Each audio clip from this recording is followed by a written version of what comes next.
بسم الله الرحمن الرحیم و به نستعین و صلی الله علی نبینا محمد و علی آله و صحبه اجمعین. بینندگان عزیز و ارجمند، یکی از کارهای پسندیده در دین مبین اسلام که از جانب رسول الله صلی الله علیه و سلم بر آن تأکید شده این است که انسان مسلمان هم خودش باید قوی باشد، ورزیده باشد، با قدرت و اقتدار باشد و هم کارهایی را که انجام میدهد کارهای پخته و کاملی باشد. مؤمنی که قوی هست، پرقدرت هست، عزم والایی را دارد، همت و صبر زیادی را دارد، این مؤمن نزد الله متعال پسندیده تر هست از مؤمنی که ضعیف هست. ضعیف در بنیه‌اش، ضعیف در عبادتش، ضعیف در تصمیمهایش، ضعیف در کارهایش، سست در امور زندگیش. این چنین مؤمنها نزد الله متعال از محبوبیت کمتری برخوردار هستند. و یکی از موارد مهمی که رسول الله صلی الله علیه و سلم تأکید کرده در چندین روایت این است که انسان مسلمان وقتی که کاری را انجام میدهد اون کار را کامل انجام بدهد. کار مسلمان باید کاری همراه با اتقام و پختکاری و محکم و استوار باشد، نه اینکه یک کاری را شروع می کند با ضعف شروع می کند و تصمیم زیاد و قوی را در این زمینه ندارد، یا اینکه احیانا اون کار را کامل انجام نمی دهد، یا اینکه در وسط راه اون کار را رها می کند. اینها مواردی هست که در شریعت اسلامی از اونها نهی شده.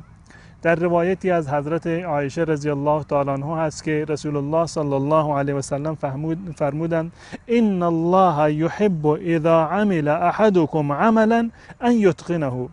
الله متعال از شما میپسندد و دوست دارد که زمانی که شما یک عملی را انجام میدهید این عمل را بسیار محکم و با پختگی انجام بدهید. عمل شما و کار شما یک کار بسیار کامل و استواری باشد و این یک وظیفه شرعی هست. و از نظر عملی هم وقتی که ما نگاه بکنیم، کاری که در آن ضعف باشد، کاری که در آن نقص باشد، کمبودی باشد، کاری که وسط راه رها بشود، این برای جامعه و برای خود انسان و برای دیگران مفید نخواهد بود. پس بنابراین انسان مسلمان کارهایش باید کارهای پخته و کامل و استواری باشد. در روایت دیگر هست از رسول الله صلی الله علیه و سلم که کلیب روایت کرده که ایشان فرمودند ان الله یحب من العامل اذا عمل ان یحسن. الله متعال از انسان عامل، از انسان کارگر و کارگزار میخواهد که وقتی که یک کاری رو انجام میدهد اون کار را با احسان و خوبی انجام بدهد. بهترین کار را، اون کاری را که میخواد انجام بدهد با بهترین روش و با کاملترین گونه‌ای که امکان دارد و زیباترین روشی که وجود دارد اون کار را باید انجام بدهد. پس بنابراین این هم یکی از دستورات دین مبین اسلام هست. به من و شما توصیه کرده که در کارهای خودمان پخته باشیم، استوار باشیم، عزممون عزم قوی باشد، همت ما همت والایی باشد و کاری را که آغاز کردیم انشالله اون کار را تا آخر ببریم و اون کار را به صورت کامل و به صورت بسیار زیبایی به سرانجام برسانیم.